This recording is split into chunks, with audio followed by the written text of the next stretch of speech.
제가 한 50여일 집회를 마치고 그저께 돌아왔어요. 가장 더운 나라로 제가 갔었는데 한국이 거기보다 더 덥다고 하네요. 여러분 더워서 참 고생하십니다.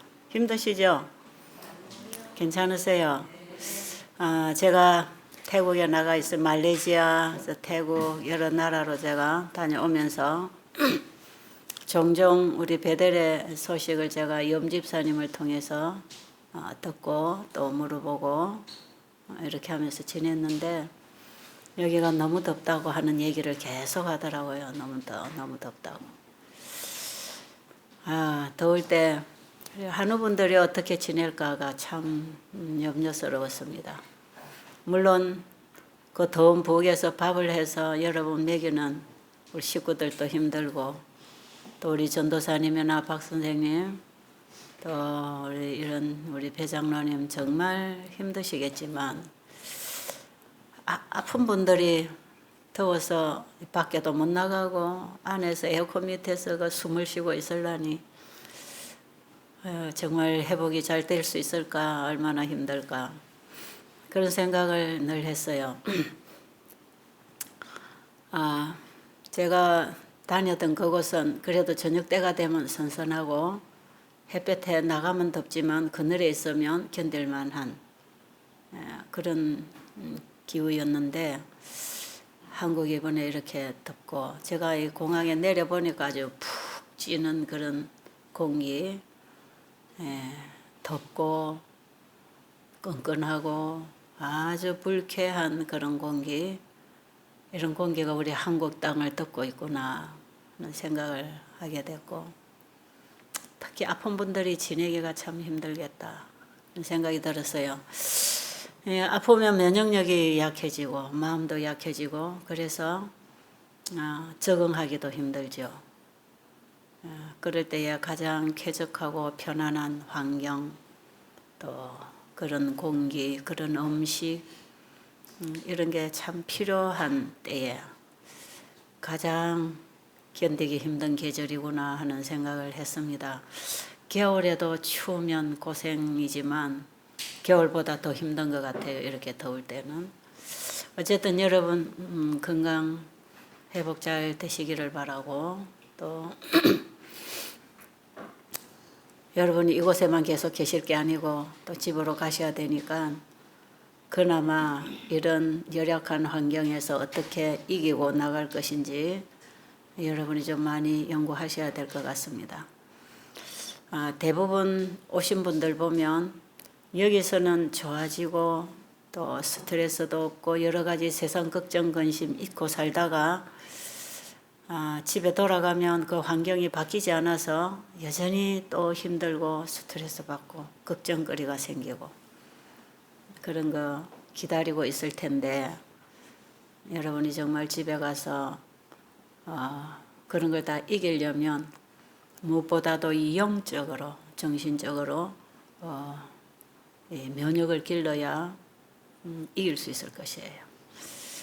어떻게 보면 이 공기나 음식이나 이런 것보다 더 심각한 게 바로 인간관계, 우리가 살아가는 인생에 부딪혀야 할 이런 문제들 있을 텐데 이런 문제들을 이길 수 있는 정신은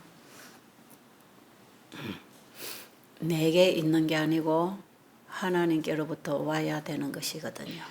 그래서 여러분이 영적으로 충만하게 마음이 준비가 되면 그걸 이기고 나갈 수 있어요.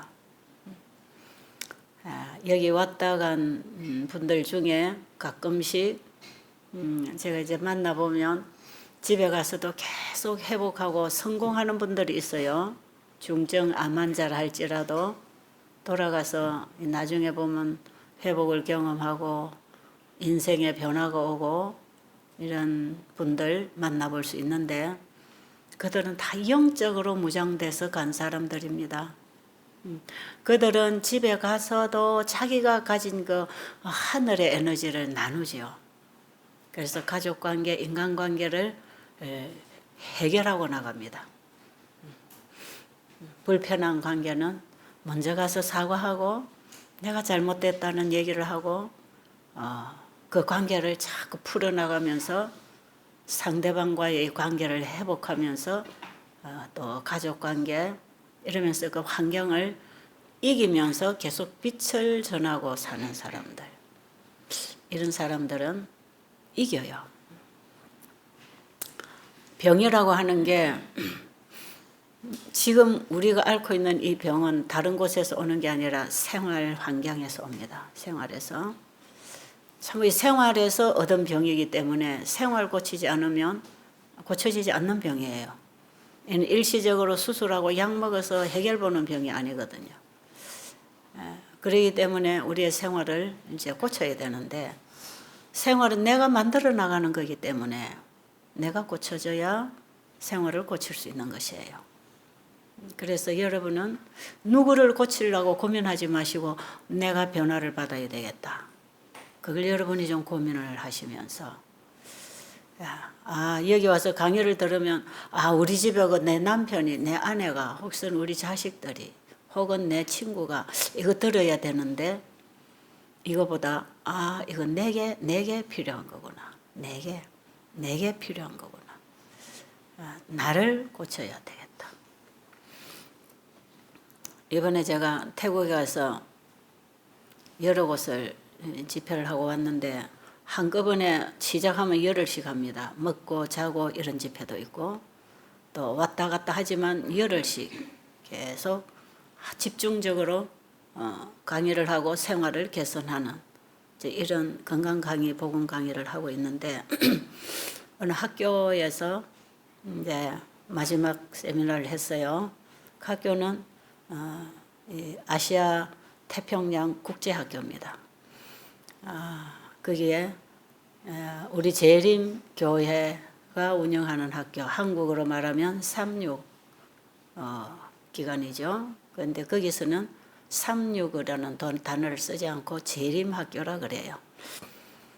근데 그 학교는 이제 국제적으로 교사들이 와 있는 것이에요. 여러 나라에서 교사들이 왔죠. 깜둥이도 있고 흰둥이도 있고 뭐 누름둥이도 있고 사람들이 다 각각 다릅니다. 근데 학생들은 학생들도 물론 다른 나라에서 온 사람이 있지만 그 나라 사람이 많고 이제 거의 태국은 불교 나라이기 때문에 거의 70% 이상의 학생이 불교 신자들이에요. 그런데 교사들이 이제 그 학생들에게 여러 가지 과목에 필요한 교육도 시켜야 되겠지만 첫째는 그 학교의 설립 목적은 신앙교육이거든요.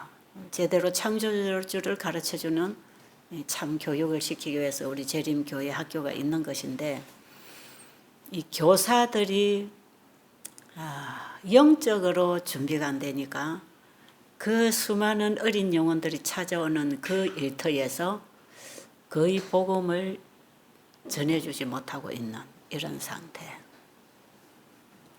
학생들이 문제가 아니고 학생들이 불교인이 돼서가 아니고 교사가 복음을 가지고 있지 않기 때문에 그 불교 신앙을 하는 학생들에게 복음을 심어줄 수 없는 그런 아주 참담한 상황, 그런 걸 제가 이번에 국제학교 큰 학교를 두 학교 교직원 세미나를 했는데 두 군데가 다 그렇습니다. 하나는 방콕에 시내에 있는 학교에 1600명 이래 되는 큰 국제학교입니다. 아주 회비도 비싸고 돈이 있어야 들어갈 수 있는 그런 학교예요. 다 우리 재림 학교입니다. 한국에는 우리 36학교가 한 7개 정도 있는 줄 아는데 태국에는 한 13, 14개 있어요. 아주 학교가 많아요. 그리고 종교사들이 외국에서들 많이 와 있습니다. 그런 학교인데 교사들이 재림 교인이긴 하는데 재림 신앙이 안 돼 있으니까 그 신앙을 가르칠 수 없는 그런 상황이었어요. 점심시간에 식당에다 고기를 내놓고 그래도 한국에는 우리 36학교 식당에 고기 사용 안 하거든요. 기본적으로 채식은 나오잖아요. 거기는 그저 고기가 나옵니다. 자유롭게. 그리고 교사들이 대부분 다 고기를 먹고 목회자들도 그렇게 하고요. 이런 이제 심각한 상태에 교육 개혁을 시키기 위해서 재림 신앙 회복을 하기 위해서 이제 그런 집회를 열었고 저는 거기 가서 이 재림 신앙 사상을 일깨워주는 이런 기별을 전해야 되는 여기 오시면 여러분들이 듣는 그런 강의. 여러분이 유튜브에 가보면 통역하면서 하는 강의가 전부 외국에서 하는 건데 뭐 한국에서 하는 강의나 밖에 나가서 하는 강의나 별 다름이 없어요. 제가 특별히 더 잘한 것도 없고 더 특별한 것도 없고 어디서든지 만나는 사람들에게 전해야 할 복음을 저는 전하고 있는 거기 때문에 전하는 사람은 똑같습니다. 그런데 그 일어나는 반응과 결과는 한국하고는 천지 차이라는 거예요. 너무 다르다는 걸 제가 너무 많이 느끼는 거예요. 제가 이번에도 마치고 오면서 그랬어요. 뭐 제가 그렇게 크게 뭐 잘했다고 생각도 안 들고 항상 하고 나면 부족함을 느끼고 조금 더 명확하게 잘 전해줘야 됐는데 이런 늘 아쉬운 마음이 있고 늘 그런 마음으로 제가 집회를 마치고 그렇게 다니지만 하나님께서 그 복음에 역사하시고 그 복음을 받아들일 사람들의 마음에 성령이 임하시면 그 반응은 놀라운 반응이 온다는 것을 제가 보게 됐어요. 아마 베델에서도 마찬가지일 겁니다. 여기 오셔도 그냥 뭐가 뭔지 먹고 자고 놀다가 가시는 분들이 있는가 하면 여기서 복음을 받고 변화받고 가는 분들 계실 거예요. 그런 분들은 듣는 사람의 마음이 준비되어 있었다는 거예요. 듣는 마음이 있었다는 거예요. 그런데 그 교사들이 회개를 하고 개혁을 하고 서로 화해를 하고 어느 한 학교에서는 교사들 간에 분쟁이 일어나서 사표를 놓니 어쩌니 뭐 학교를 뒤집어 버리는 그런 어떤 상황까지 몰고 갔는데 나중에 집회를 마치고 나니까 절 보고 몇 사람이 와서 그래요. 다 나에게 문제가 있었습니다. 다 내가 문제였습니다. 눈물로 그런 고백을 하고 교장 선생님은 이번에 오셔서 저를 너무 많이 도와줬습니다. 정말 감사합니다. 이런 얘기를 하셔요. 정리가 되는 거죠. 잠잠해지고 이제 이성적으로 일을 풀어갈 수 있는 문제를 풀어갈 수 있는 상태가 되는 것입니다. 이 감정이 앞서버리면 이성이 흐려집니다. 그리고 감정적으로 말하고 결정하고 나면 나도 상하고 남도 상하고 그 일도 망가뜨리는 거 아니겠어요? 그런 상황에 처해 있는 학교도 있었어요. 근데 학교 교장 선생님이 제가 가서 하는 이 세미나에 열흘간 계속 참석을 해보신 후에 우리 학교가 필요하다 해가지고 이제 이번에 갔는데 딱 아침에 출근 시간 도장 찍고 바로 강의를 듣도록 그리고 퇴근 도장 찍고 또 마치도록 그래서 이게 전부 출퇴근 도장을 찍게 하면서 세미나에 참석을 시키니까 전 교직원이 처음부터 끝까지 다 참석하게 됐어요. 교사들과 관리인들까지 청소부들까지 학교 모든 직원을 100% 참여를 시키면서 이 집회를 계속 주관하시더라고요. 근데 진짜 놀라운 변화가 일어나요. 사람들이 다 자기 회개하는 겁니다. 자기 문제를 찾았다는 것이죠. 이거 다 내 문제다. 이건 내가 문제였다. 교회는 다녔지만 하나님을 알지 못했고 내 마음은 늘 하나님이 인도해달라 기도했지만 내 안에 내가 주인이 되었고 내가 기분 상하면 상대방도 못마땅하고 그래서 성경을 읽거나 말씀 보고 들을 때에 저거는 저 사람에게 적용되는 말씀이다. 이렇게 늘 생각하면서 그 말씀을 가지고 상대방에 가서 너 이거 틀렸잖아. 이래서 잘못됐잖아. 교인들이 싸우는 건 주로 그렇게 싸웁니다. 이방인들은 그렇게 안 싸우지요. 교인들은 꼭 싸울 때 말씀을 내놓고 말씀에 너는 틀렸어. 이렇게 잘 싸우지요. 그래서 상대방의 길을 죽여버리려고 하지요. 근데 자기 속에 그런 모습이 있는 줄은 모르는 거죠. 그래서 예수님 말씀하셨잖아요. 남의 눈에 덜보를 보기 전에 네 눈에 있는 티부터 뽑아라. 티를 뽑고 나면 남의 눈에 덜보를 보기 전에 자기 속에 있는 죄, 영적인 시력을 말하겠죠. 자기 속에 있는 죄를 보지 못하는 사람은 남의 죄를 본다 이런 뜻이거든요.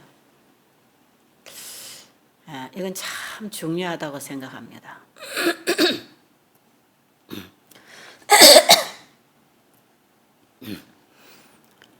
저도 옛날에는 저 사람 왜 저러지? 저 사람은 저게 잘못됐는데 이런 게 잘 보였어요. 근데 지금은 다른 사람들이 잘못하는 걸 보면 저거 내가 잘못해서 저 사람이 저렇게 하는구나. 저 사람이 나한테 저렇게 할 때 내게 어떤 문제가 있었지? 이걸 자꾸 찾는 거예요. 나에게 어떤 문제가 생기거나 상대방이 나에게 대해서 나쁘게 할 때 내가 어떤 원인을 제공했기 때문에 저분이 나에게 저렇게 하지 않을까. 그런데 반드시 그런 문제가 있단 말이에요. 반드시. 옛날에는 내가 옳았고 네가 틀렸기 때문에 네가 그런 짓을 하지. 이렇게 생각하던 그 문제가 점점 자신을 주님 앞에 내려놓고 자기 자신의 모습을 말씀에서 계속 비추어 볼 때, 그리고 내 속에 있는 그 정말 티가 아니라 덜보가 내 속에 정말 바위 덩어리 같은 그 죄덩어리가 들어있는 것을 깨닫게 된다면 모든 문제는 나로부터 발생한 것이다. 그걸 깨닫게 되는 거죠. 그래서 내가 옳았고 네가 틀렸고 이런 정신으로 계속 1년, 2년, 10년 살아온 생애를 가만히 돌아보면 그거 다 내가 잘못했구나. 내가 잘못했구나. 제가 금년에 나이가 70인데요. 70평생을 살아온 걸음을 이렇게 하나하나 살펴보면 다 후회스러운 일, 잘못한 거. 내 인생이 이렇게 힘들고 가시밭길 같은 이런 고통이 내 앞에 닥쳐오는 것은 내가 다 뿌린 씨구나.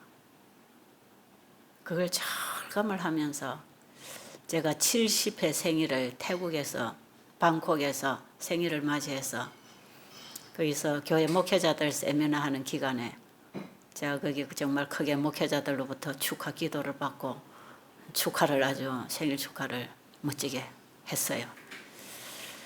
아주 생각도 못한 이벤트를 준비해 놨더라고.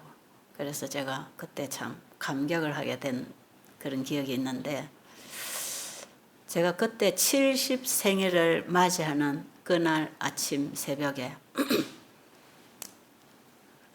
제가 하나님께 기도하면서 내 걸어온 걸음을 하나님께 감사할 수밖에 없었죠. 정말 비천하고 미약한 이 딸을 하나님이 여기까지 길러주시고 인도해 주신 하나님은 말할 수 없이 고마운 분이십니다. 그러나 그 길을 따라오는 저에게 얼마나 많은 험이 있었고 실수가 있었는가. 그걸 제가 하나하나 살피면서 너무 부끄럽고 창피하고 다시는 그런 인생의 발자국을 남기고 싶지 않는 그런 마음이 생겼어요.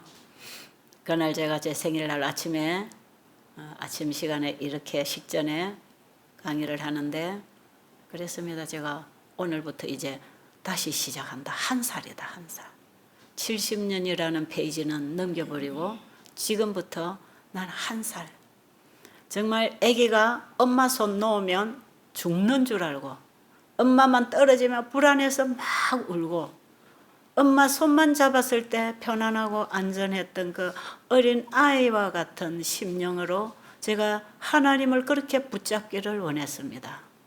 하나님, 저는 이제 1살입니다. 하나님이 손잡아 주지 아니하시면 저는 내 마음대로 찾아갈 줄을 모르는 어린 아이입니다. 지금까지 제 인생에 걸어온 그 과정에 기억하고 싶지 않은 일들 다 지워주세요.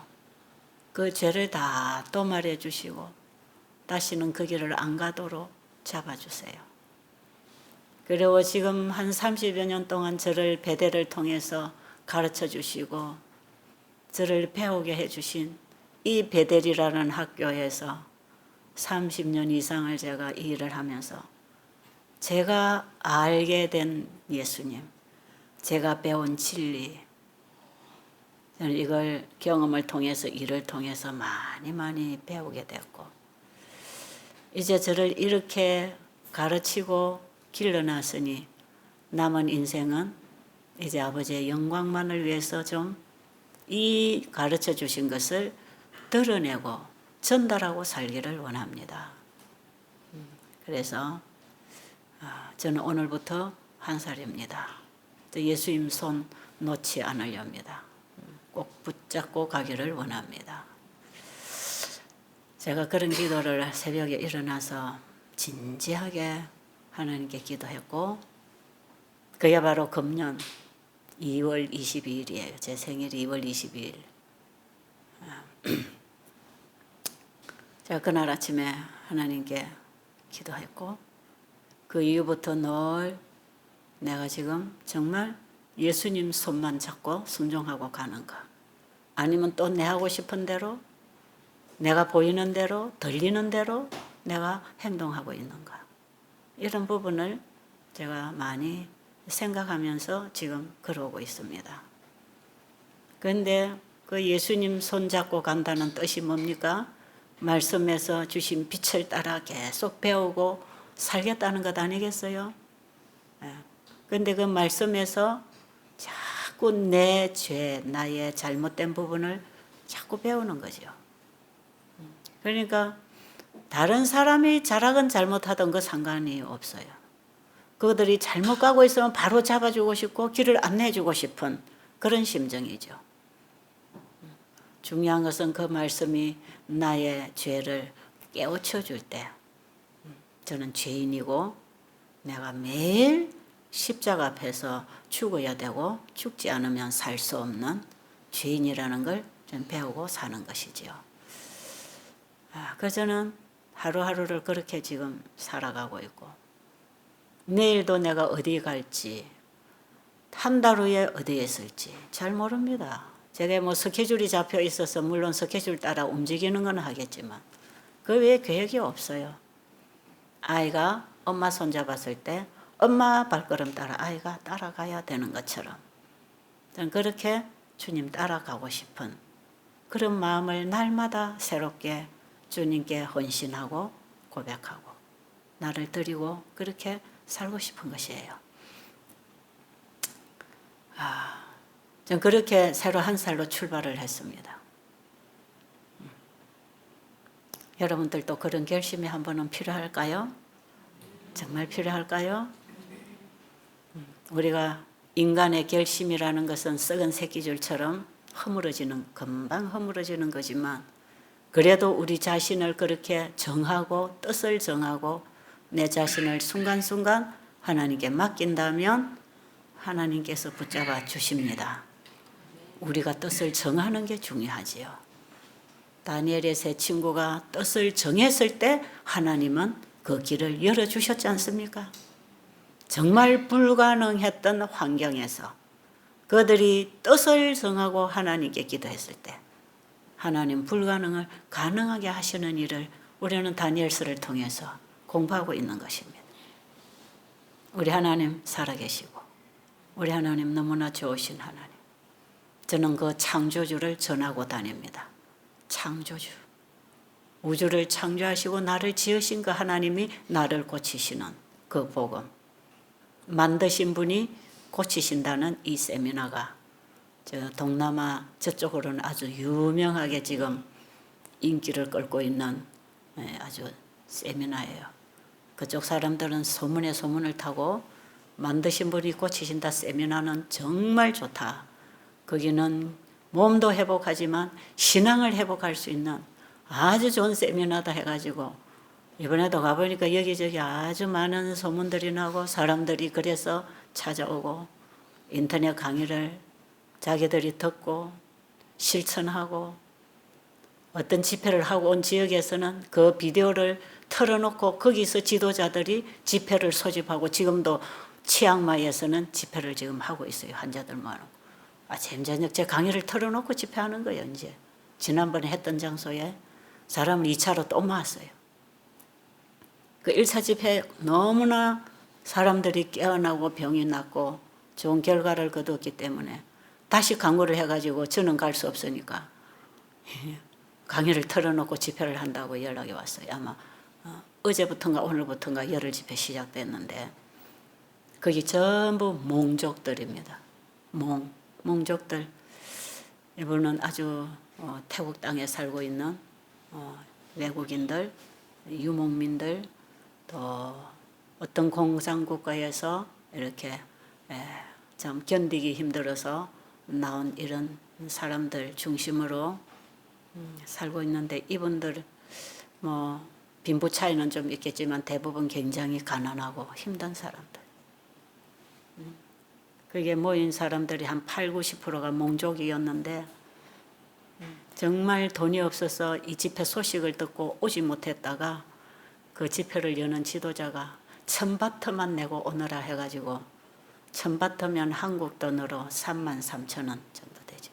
열흘 동안 먹고 자고 그게 되겠어요?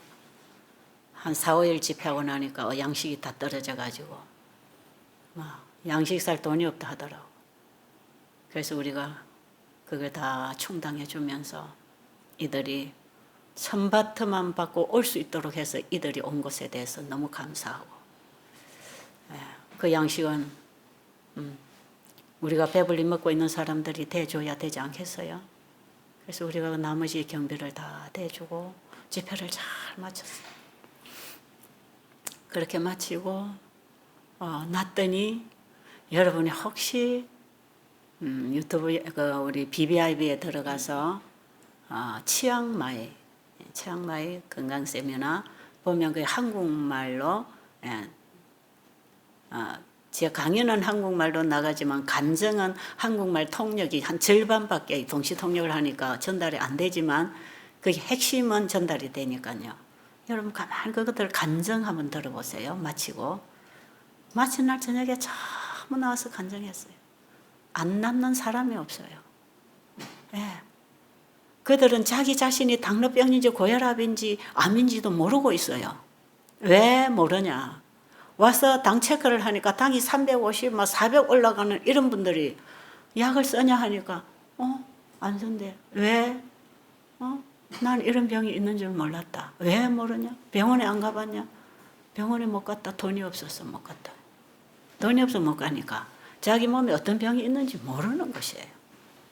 그런 불쌍한 사람들이 와서 만드신 분이 고치시는 그분을 만나고 회복되고 그 마칠 때에 막 한 1, 2분만 간증하라 해놓으니까 사람이 많으니까 다 해야 되니까 근데 다 하지 못하고 밤이 너무 오래돼가지고 마치긴 했지만 한마디씩 하는 게 뭐냐? 내가 이런 병이었는데 나았다. 이게 나았다. 이게 나았다. 이런 간증들. 나는 장글 속을 헤치고 길을 잃고 장글 속에서 헤매고 있었는데 어떤 분이 와서 내 손을 잡고 길을 안내해 줬다. 그래서 내가 길을 찾게 됐다. 이런 간증. 영적인 장글 속에 자기는 갇혀 있었다는 거죠. 근데 어떤 분이 와서 길을 열어주더라. 이게 길이니 이쪽으로 오느라고 와보니까 그게 길이 쫙 보이더라는 거죠. 진리를 찾지 못해서 헤매는 영혼들이 얼마나 많은지 몰라. 그런데 이제야 내가 길을 찾았다. 어떻게 신앙을 해야 되는지, 어떻게 살아야 되는지. 그들이 자기 있는 곳에 가면 나는 이거 소문내서 앞으로 이집트에 나는 사람들을 계속 보내겠다. 그런데 제가 거기 자주 가나요? 못 가잖아요. 그러니까 그 지도자가 스스로 집회를 열어버린 거예요. 광고를 내가 집회를 열었는데 집회 열고 며칠이 안 됐는데 35명이 등록했습니다. 그러더라고. 지금 얼마나 와서 하는지 모르겠지만 그들은 그냥 지금 강의해놓은 비디오 들으면서 따라하면서 지금 세미나 지금 하고 있는 거예요. 그들은 밥 해주고 봉사하면서 아직도 그들은 건강 강의를 자신들도 잘 못하니까 자신들도 배우면서 지금 봉사를 하니까 그렇게라도 해서 사람들이 이걸 잡으려고 얼마나 혈안이 돼 있는지 몰라. 그래서 이번에 돈이 작아서 내가 올 수 있었다. 다른 곳에서 하면 한 8,000바트, 10,000바트 이렇게 받고 하는 집회인데 거기는 1,000바트를 받았으니 돈 없는 사람들이 올 수 있었잖아. 그래서 저는 앞으로 돈 없는 사람들을 위해서 우리가 좀 후원을 해야 되지 않을까 그런 생각을 제가 하면서 참 눈물로 제가 그 집회를 하고 온 장소가 있어요. 여러분 치앙마이 하면 관광도시로 아주 치앙마이 좋은 곳이죠. 한국 사람들이 한 달 동안 혹은 1년 동안 거기 와서 살고 오는 게 아주 소원이라는 사람들도 있어요.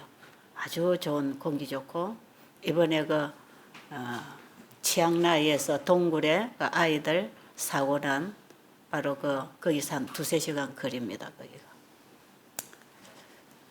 그런 분들이 그쪽에서 하니까 태국 사람이 아니라 거기에 소수민족 아주 불쌍한 카렌족이나 이 몽족들을 상대로 이 복음을 전할 수 있는 장소가 거기더라고.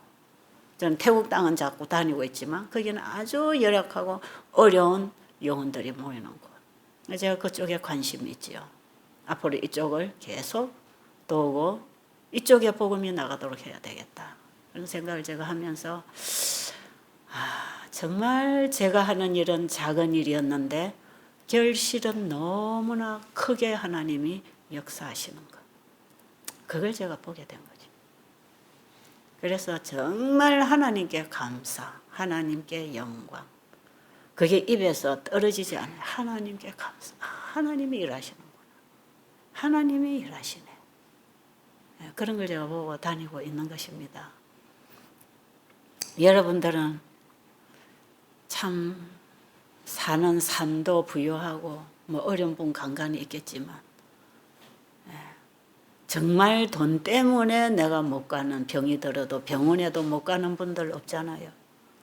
돈이 없어서 내가 병원에 검사도 못하는 사람 여기 없잖아요. 여러분들은 정말 좋은 환경 속에 좋은 조건 속에 살고 있는 사람들. 그런데 그만큼 마음도 부유해서 마음이 이렇게 부유하니까 물질적인 부유하고 이게 함께 이게 자아가 되어서 진리가 우리의 마음에 씨앗이 되어 떨어질 수 있는 마음밭이 너무 딱딱하게 굳어 있지 않은가 이런 생각을 할 때 오히려 그들보다 우리의 상태가 더 정말 희망이 없는 상태가 아닌가 저는 그런 생각을 좀 했습니다. 제가 이렇게 외국을 다니면서 그들을 보면서 우리 한국 사람들이 어떤가. 여러분 얼마든지 자유롭게 뛰어올 수 있는 이런 곳이 있고 여러분 얼마든지 병원에 다닐 수 있는 그런 모든 조건이 갖추어져 있고 그런데 여러분의 심령이 메말라서 이 은혜를 입지 못하고 있는 사람들이 있는가. 그게 더 두려운 것입니다. 그래서 오늘 여러분 정말 그 하늘을 향해서 우리의 마음을 좀 다 내려놓으시고 또 내려놓으시고 또 올라오면 또 내려놓으시고 그 하나님을 향해서 마음의 문을 열고 하늘의 공기를 여러분의 마음에 마시도록. 요즘은 한국 전역이 공기 좋은 곳이 없어요. 실제로. 정말 이 하동은 공기가 좋은 곳인데도 이 미세먼지나 이런 것들이 점령해서 지금 공기를 다 이렇게 파괴시키고 있잖아요. 깨끗한 공기. 그래도 여기 오면 몸이 빨리 회복되는 정말 하늘의 공기를 마실 수 있는 장소이지만 정말 어디로 가도 우리 코로 들어오는 공기는 깨끗한 공기를 얻어먹을 수가 없어. 그러나 그럴지라도 우리 환경은 이렇게 오염됐을지라도 하나님의 말씀은 지금도 말씀 그 자체, 생명을 가진 그 말씀 자체가 우리의 심령에 임하게 되면, 성령이 우리의 마음에 임하게 되면 여러분 신선한 하늘의 공기를 마시고 다시 소생할 수 있는 것입니다. 우리 사람은 육의 음식만 가지고 사는 게 아니고 마음의 양식을 함께 먹어야 되는 것이고, 마음이 몸을 지배하고 있기 때문에 우리의 마음의 양식이 들어와서 마음의 힘을 얻는 것이 몸을 회복하는데 우선되어야 할 첫째 치료제를 받는 조건이기 때문에 여러분들이 이런 덥고 열악한 환경 속에서도 마음이 열려서 그 예수님의 은혜가 여러분의 가슴에 전달된다면 분명히 여러분의 마음이 변화될 것이고, 내 마음이 변화가 된다면 상대방을 보는 마음이 달라질 것이고, 남의 눈에 들보를 찾지 않고 내 속에 있는 죄를 찾을 수 있도록 영적 시력이 열릴 것이에요. 자, 오늘 여러분 그렇게 해서 하루를 잘 좀 지내시면 좋겠고요. 이제 혹시 저하고 상담하기를 원하시는 분이 계시면 얘기해 주시면 제가 도와드릴 수 있고요. 정말 우리 전도사님이 너무 잘하고 자상하게 잘 챙겨주고 계시기 때문에 제가 전혀 걱정 안 하는 부분이고 감사한 부분인데, 혹시 여러분이 저하고 또 혹시 조금 질문하고 물어볼 거 있으면 언제든지 제가 집에 있습니다. 근데 23일 날 인도로 가야 돼서 제가 이번에 한 열흘 정도밖에 지낼 수가 없어요. 그래서 제가 배대를 자꾸 비우고 나가서 죄송하지만 우리 선교사들이 이제는 일을 잘 하는 곳이 되어서 제가 크게 나가도 걱정은 안 해요. 그런데 혹시 이제 제가 이번에 또 한 5일간의 세미나 마치고 돌아올 거예요. 올 건데 그동안에 혹시 저를 좀 대화하고 싶으면 여러분 가시기 전에 대화를 좀 해드릴 수 있겠고요. 어쨌든 여러분 자신을 위해서도 기도하지만 우리 한국 땅의 영혼들 위해서도 여러분 기도해야 되겠지만, 정말 복음의 불모지가 되어 있는 저런 동남아 저런 지역에 공산국가에서 오랫동안 자유 없이 전부 이슬람, 제가 이번에 말레이시아는 가니까 전부 거기는 무슬림입니다. 무슬림 국가예요. 얼마나 철저하게 검사하는지 모릅니다. 들어가니까요. 그리고 태국은 전부 불교 국가입니다. 복음이 마음대로 전파되기는 힘들어요. 그래서 우리의 기도가 참 필요하고, 하나님의 이런 기적적인 능력이 아니면 자기들이 믿는 신이나 우리가 성경에 하나님 창조주 믿는 신이나 별 다를 바가 없다면 그들이 신앙을 바꿀 이유가 없지요. 그런데 그들의 신이 줄 수 없는 건강과 마음의 평안을 우리를 창조하신 하나님에게로부터 온다고 하는 것을 그들이 경험했을 때 그들의 신앙은 바뀌는 것입니다. 하나님께서 그곳에 이 복음을 전하도록 건강기별을 또 주셨고, 예수님 오실 때는 임박했습니다. 이 지구 덩어리가 불덩어리가 되어 있다 그러잖아요. 빨갛게 불덩어리로 지금 이 지구가 변해가고 있는 것은 뭡니까? 이것을 연구하는 사람들은 앞으로 얼마 못 가면 지구가 터진다는 거죠. 이 지구 온난화 현상은 지금 심각한 문제죠, 이게. 근데 저는 이런 생각합니다. 이런 천연계를 통해서 일어나는 이런 징조들은 하나님 모르는 사람들이 하나님께로 돌아올 수 있도록 하나의 경고의 기별을 주시는 것이고, 만약에 이 지구가 불덩어리가 돼서 터지게 된다면 그것은 예수님 재림과 함께 터질 것이지 재림 전에 터지지는 않을 것이다는, 정확하게 우리가 예언을 통해 볼 때 만약에 지구가 이 정도로 망가져서 이제 사람이 더 이상 살 수 없을 때가 되면 예수님 재림하실 것입니다. 재림해서 자기 백성 구해내시고 이 지구는 그 일로 인해서 갈라지고 터지고 붕괴될 것 아니겠어요? 우리의 유일한 희망은 예수님 재림이고, 우리는 건강보다 더 중요한 것이 있는데 이것은 바로 우리의 영생을 준비해야 되는 것이고, 이 지구는 이제 낡아서 오래 못 간다는 얘기 계속 하고 있잖아요. 이것은 우리에게 뭘 경고하고 있습니까?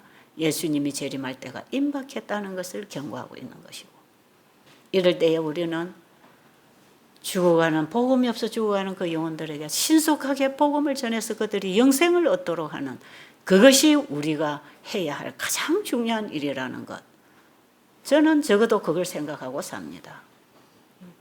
저는 이런 소식들이 들릴 때마다 빨리 복음을 전해야 되겠구나. 이 영혼들이 빨리빨리 재림 준비를 해서 영생을 얻을 수 있도록, 이 지구에서 구출될 수 있는 길은 오직 예수님 붙잡고 구출되는 거니까 이들이 예수를 믿어야 되는 거구나. 예수님을 전해줘야 된다. 저는 그래서 마음이 많이 답답하고 바빠지고, 이 지구가 점점 이제 붕괴 직전에 놓여 있다면 우리는 빨리 하늘에 갈 준비를 해야 되지 않겠어요?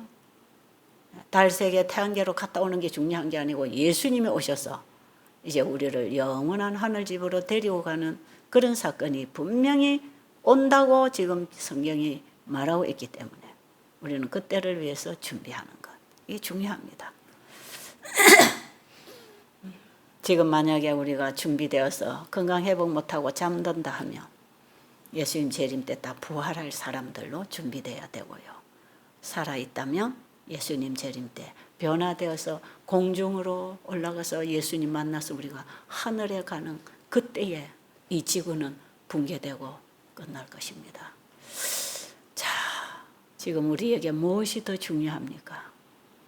인생이 태어나서 죽기까지 뭐하고 삽니까? 태어나서부터 우리는 죽음을 향해서 가고 있지 않나요? 죽고 끝날 것입니까? 성경은 분명히 예수님을 이 땅에 보내주셔서 우리가 다시 살 수 있는 길을 열어놓고 계시잖아요. 여러분들이 이번에 꼭 그 예수님 만나고, 예수님 어린 아기가 예수님 엄마 손잡듯이 예수님 손잡고 여러분의 인생의 새로운 출발을 하게 되기를 간절히 바랍니다.